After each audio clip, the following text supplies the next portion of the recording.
Hola nuevamente. Vamos a tener la clase ahora también de lo que es el Evangelio de Juan. Quizás no vamos a ver muchos versículos, pero sí me gustaría en este momento, en esta clase, va a ser más corta, de hacer un resumen de lo que hemos visto, también para la gente que no ha estado en las clases, también se puede integrar también a la clase. Y si usted tiene alguna duda, también me la puede hacer por WhatsApp o por correo. A algunos ya le he mandado el material por correo, que es la introducción, y básicamente es la introducción lo que vamos a ver el día de hoy, que va a ser un repaso de la introducción, y también le insto a que usted también pueda ir repasando el material, donde sale con quizás más detalles, con más detalle algunas cosas.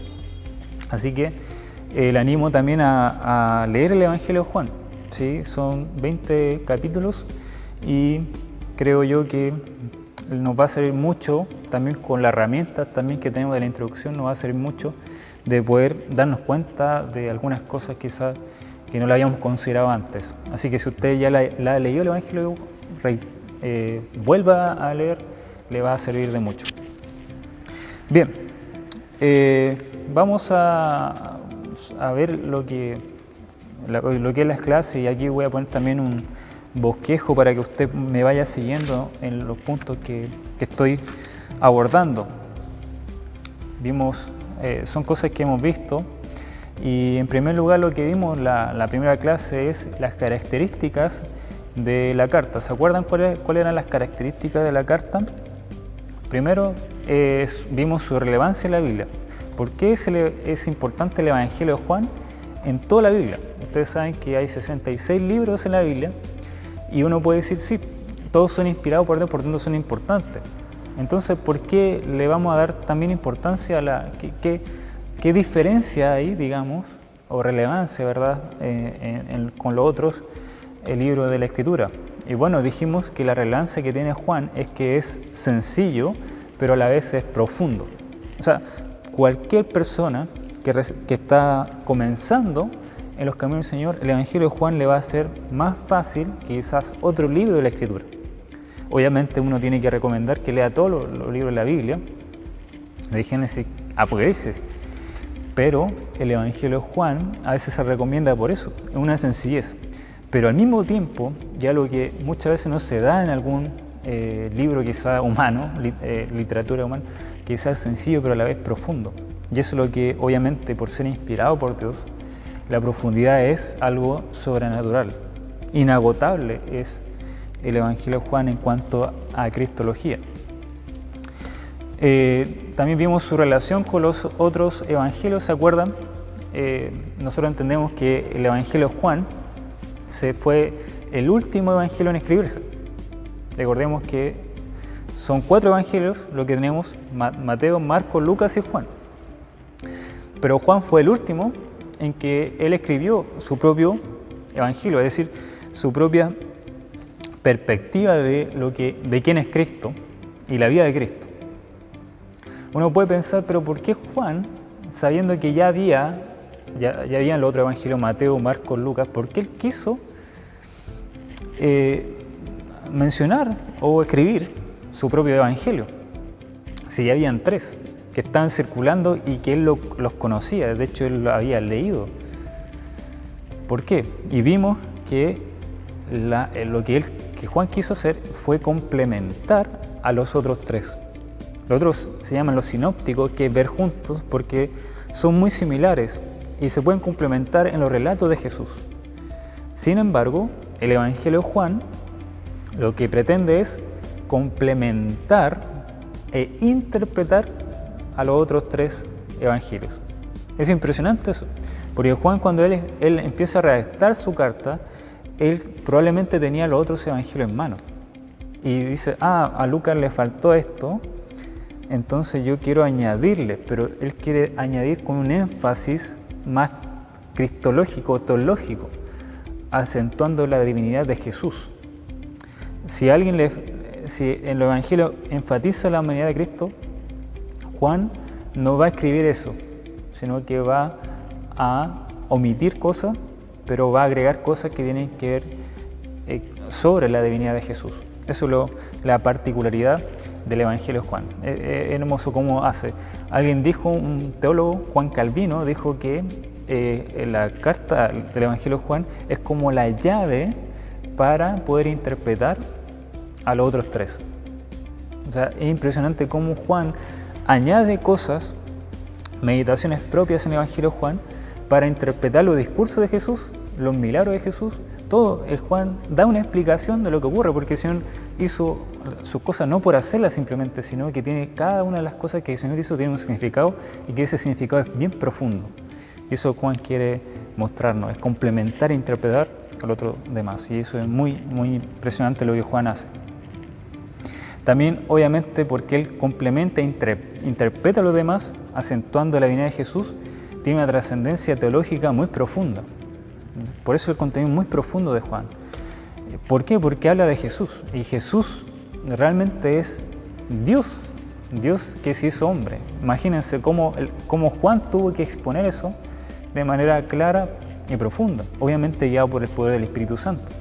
Pero es algo, una obra magistral lo que hace Juan, donde expone a Cristo como el Mesías, pero también el Hijo de Dios, por tanto Dios hecho hombre. Y lo hace de una manera fenomenal, desde principio a fin. También vimos su estilo literario. ¿Recuerdan eso? Que Juan, ¿de dónde era? Juan era judío, pero el idioma común de ese entonces era el griego, obviamente por los imperios que invadieron a Israel, el imperio romano, ¿verdad? Tenían un lenguaje común que la gente la empezó a adoptar. Juan entonces, por tanto, escribió con el idioma común de esa época, que era el griego. Sin embargo, no es un griego tan sofisticado o tan elevado, tan culto como el griego que se le llama el griego clásico de ese momento. Está el griego común y está el griego clásico, que era como el más culto. Bueno, Juan escribe con el griego común, obviamente porque él es un judío de nacimiento. Ahora, Lucas, en Hechos, él escribe con un griego más elevado, ¿sí? más culto, por así decirlo, pero también al mismo tiempo entendemos que el Evangelio de Juan iba a ser un tratado para todo el mundo. Por tanto, todo el mundo de esa época, la idea era que entendiera el mensaje que Juan quería transmitir. Y yo creo que el Señor también permitió eso, que fuese un lenguaje sencillo para el hombre común y corriente, ya sea que estuviese en otro lugar o en Israel también. Ahora, el estilo que Juan utiliza también, que es bueno de enfatizar, que es un estilo, digamos, propio de la jerga hebrea, de los hebreos, que utilizan mucho hebraísmo y explicaciones también de la cultura de los hebreos, pero también utiliza palabras que los mismos hebreos utilizaban. Por ejemplo, la palabra conocer. Yo puedo decir, yo conozco a tal persona, y usted puede pensar que yo sé dónde quizás vive, cuál es su edad, si quizás le gusta, qué color le gusta, su plato preferido, no sé. Usted puede pensar que eso es conocer a una persona, pero para los judíos era más profundo ese término conocer. Era una idea de tener una relación íntima con esa persona, es decir, yo conozco a esa persona, pero tengo una unión con esa persona, una relación especial. Para el hebreo decir que José no conoció a María era decir que no tuvo relaciones sexuales, ¿me entienden? Que María era virgen. Bueno, habla de una intimidad profunda, ¿me entienden? Eso para el judío era de esa manera, era un hebraísmo, una forma en que ellos comunicaban ciertas cosas. Y eso podemos entender en cada una de sus cartas. También lo que vimos también el otro día era el contexto de la carta. El contexto de la carta. ¿Qué quiere decir con el contexto de la carta? Quiere decir que quién era el autor, quién fue la persona que escribió el Evangelio de Juan. Uno puede decir sí, todos sabemos que es Juan, es el Evangelio de Juan. De hecho, el nombre lo dice, no tenemos debemos tener otra explicación. Pero hay algunos que el día de hoy, teólogos modernos, que han desacreditado eso que Juan el apóstol era el que escribió. Nosotros dijimos que tenemos dos evidencias para decir que Juan, el apóstol de Jesús, fue el que escribió esta carta. La primera evidencia la tenemos en la Biblia, donde podemos ver en el Evangelio de Juan la misma información que Juan entrega. Es una pista para decir que Juan el apóstol fue el que escribió. Podemos ver que el autor, por ejemplo, de la carta es una persona que fue un testigo ocular de Jesús, porque él explica en detalle algún acontecimiento, por ejemplo, la hora, el lugar donde estuvo, las palabras exactas que dijo. Por tanto, era alguien que estuvo ahí presente, por tanto, era un seguidor de Jesús o un apóstol. Y también podemos ver que también era judío, porque sabía mucho de la cultura de ese entonces y lo manifestaba, y alguien que recibió la misma enseñanza, por ejemplo, en el ministerio privado de Jesús, cuando habla en privado a los discípulos, es donde se deja ver que él estuvo ahí escuchando toda esa enseñanza. Bien, entonces también habíamos dicho del lugar de redacción. Dijimos que Juan estuvo en Israel, pero en el año 60 después de Cristo más o menos hubo una guerra que hubo en Jerusalén que hizo que muchos escaparan del lugar de Israel y fueran a Asia. Se dice de los historiadores que Juan fue a Éfeso, donde tuvo un ministerio de 20 años, y fue en ese lugar, en Éfeso, donde escribió el Evangelio que estamos estudiando. La fecha de redacción no se sabe a ciencia cierta exactamente qué fecha fue, pero se aproxima que fue en el año 90 después de Cristo, porque es probable que Juan escribió después de la muerte de Pablo y de Pedro, ya que en el capítulo 20 muestra cómo iba a ser la forma en que Pedro iba a morir. Probablemente Juan quiere transmitir eso, y también de que fue un tiempo posterior también a la destrucción del templo, porque habla mucho de una separación que hubo de la sinagoga con los cristianos, de los judíos, digamos, con los cristianos, obviamente, porque los judíos no creían en Jesús. Así que vemos que también hay evidencias que dicen que fue un tiempo tardío, aparte que Lucas, por ejemplo, se escribió en el año 85 después de Cristo, por tanto se dice que fue el evangelio que se escribió último, por tanto fue después de la último evangelio que fue Lucas en el año 85, por tanto se dice que fue en el año 90 más o menos. Eso nos ayuda a entender la fecha, nos ayuda a saber el contexto en qué Juan estuvo escribiendo. Eso es importante porque eso lo va a plasmar el autor en su carta. Sí, por eso es importante saber todos estos datos. Bien, ¿cuál es el propósito de redactar esta carta?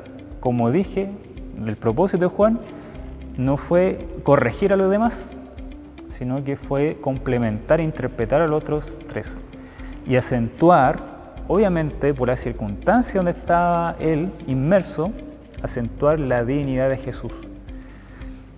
Y obviamente porque habían ciertas sectas o herejías en ese momento donde decían que Jesús no era Dios o que Jesús no vino en carne y un montón de cosas.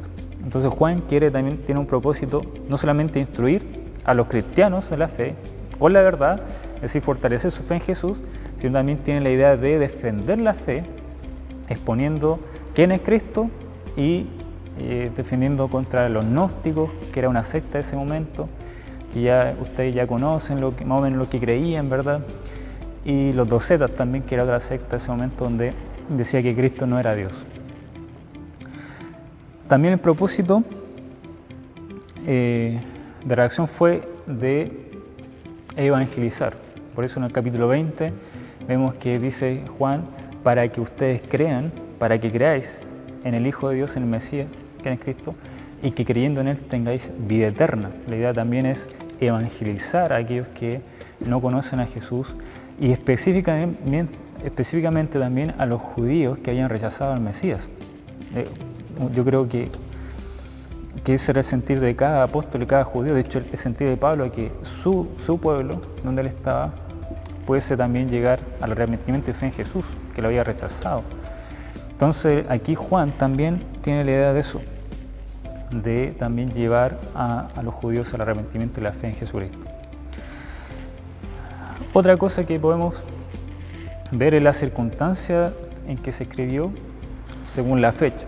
En ese periodo, en el año 90, no hubo tanta persecución como quizás antes, en el tiempo de Nerón, pero había un emperador que se llama Domiciano, el cual era un tirano y cruel, se dice los historiadores, y que también perseguía a los cristianos. De hecho, se dice que después, quizás cuando Juan estuvo en Éfeso, este emperador fue uno de los que hizo que Juan fuese deportado a la isla de Patmos.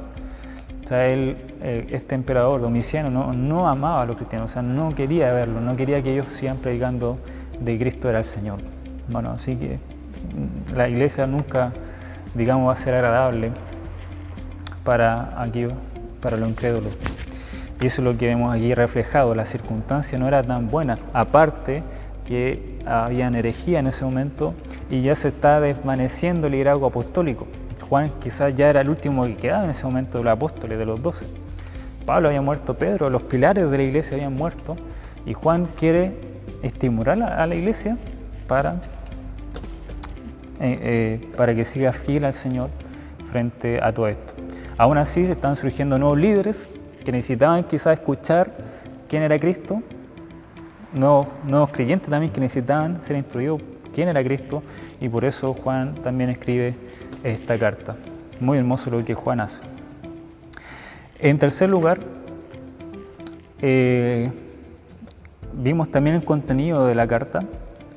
Dijimos que el tema central era que Jesús es Dios, Jesús es el Hijo de Dios y que es el Mesías prometido que da vida y redime al pecador de su condición, aquel que vino al mundo para salvarlo del castigo eterno, del infierno, de la condenación, como dice Juan 3:16. Así que es el énfasis que Juan tiene aquí, el tema central, y lo podemos ver en cada capítulo. En su material tienen un versículo clave en cada capítulo, donde más o menos se explica ahí el énfasis que Juan le da, y lo hace también a través de la interpretación que da las señales de Jesús. Por ejemplo, los términos yo soy, que también muestra la divinidad de Jesús. Él es el que siempre existió, y el Dios también que está unido al Dios del Antiguo Testamento, que son uno, en una unidad. Vimos también las palabras claves, ¿se acuerdan? La palabra fe, creer, conocer, mundo, testimonio, testificar. Son palabras que se repiten mucho en el Evangelio de Juan, otras palabras más, pero la palabra creer es la que sobresale, porque es el énfasis también, que la gente crea que Jesús es el Hijo de Dios y que es el Mesías prometido. Por eso habla mucho de eso. Y la fe, que se dice ahí, una fe que es viva y que se mantiene durante el tiempo. No es una fe donde, creo, sino que esa fe debe llevarme a vivir de acuerdo a lo que yo creo. Por eso hay muchos relatos donde el Señor dice que el que persevera en su palabra es un discípulo, que es verdaderamente su discípulo.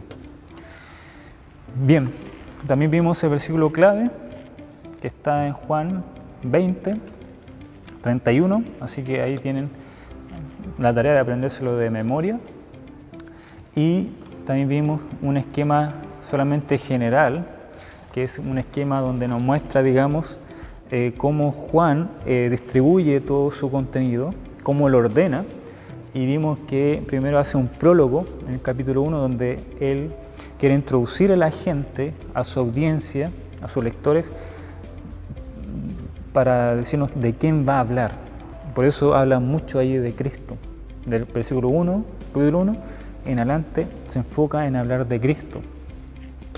Y después lo que hace en los capítulos siguientes, 2 en adelante, es exponer la revelación de Cristo de forma pública. las señales que Jesús hizo. Por eso en el capítulo 2 vemos cómo ya Jesús empieza a manifestar a través de convertir el agua en vino que era el Mesías prometido. Y así sucesivamente, que es un ministerio público, pero desde el capítulo 13 hasta el capítulo 17 vemos un ministerio privado del Señor Jesucristo, que es un ministerio donde Él se enfoca a enseñarle, instruir de forma muy íntima a los discípulos que Él había escogido, a los 12. Y son enseñanzas muy profundas y muy íntimas que Él tiene con ellos antes, anticipándose también a la cruz, donde Él iba a morir, y quiere transmitirle las enseñanzas claves a ellos. Así que es muy importante también atender esos capítulos. Y del capítulo ya 18 hasta el capítulo 20 es el clima pascual que se le denomina, donde es la pasión de Cristo, su muerte, el arresto, muerte y después su resurrección. Entonces Juan también va a mostrar eso y dar énfasis también a la divinidad de Jesús en su muerte, en su arresto, su muerte y en su resurrección. Así que ese es el esquema global, digamos, de la carta o del Evangelio de Juan. Bien, ¿por qué estudiar? ¿Por qué como iglesia debemos estudiar el Evangelio de Juan? Son temas prácticos que aquí quiero abordar. En primer lugar, porque es una carta que fue inspirada por Dios. En 2 Timoteo 3, 16 y 17 podemos notar esto de todos los libros de la Biblia. Si usted me acompaña en 2 Timoteo 3, 16 y 17.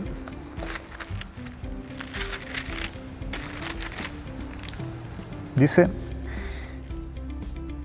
toda la Escritura es inspirada por Dios y útil para enseñar, para redarguir, para corregir, para instruir en justicia, a fin de que el hombre de Dios sea perfecto, enteramente preparado para toda buena obra.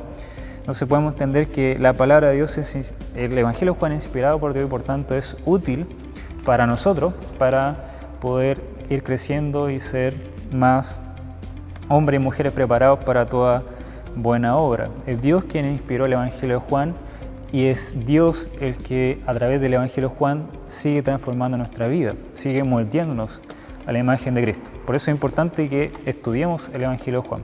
En segundo lugar, es importante porque nos lleva a conocer en profundidad a Cristo. Y eso es algo, un propósito sublime para el cristiano. Fíjense Juan 17:3, cuando Jesús ora por los discípulos que iban a creer en Él, o los discípulos también que Él está intercediendo. Él ora para que ellos conozcan más y profundicen más acerca de quién es Él y quién es Dios también. Juan 17:3.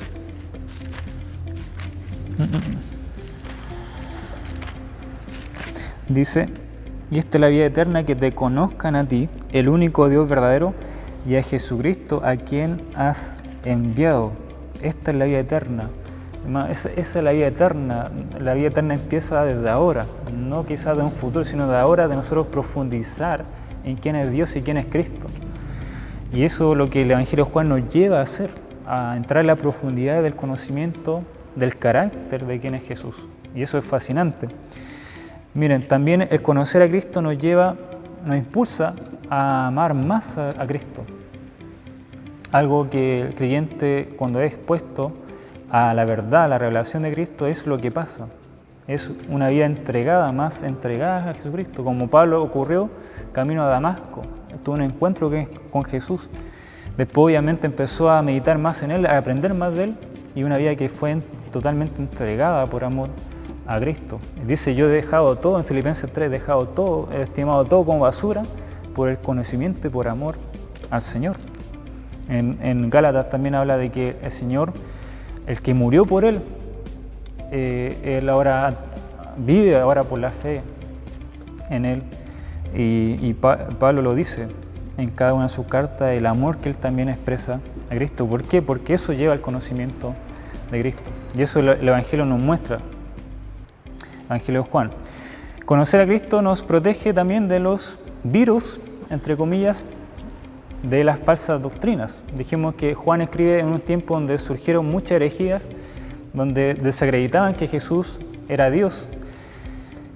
Y hoy en día tiene el mismo propósito del Evangelio de Juan, que todas las ideas que son erróneas cuanto a Jesús sean eliminadas.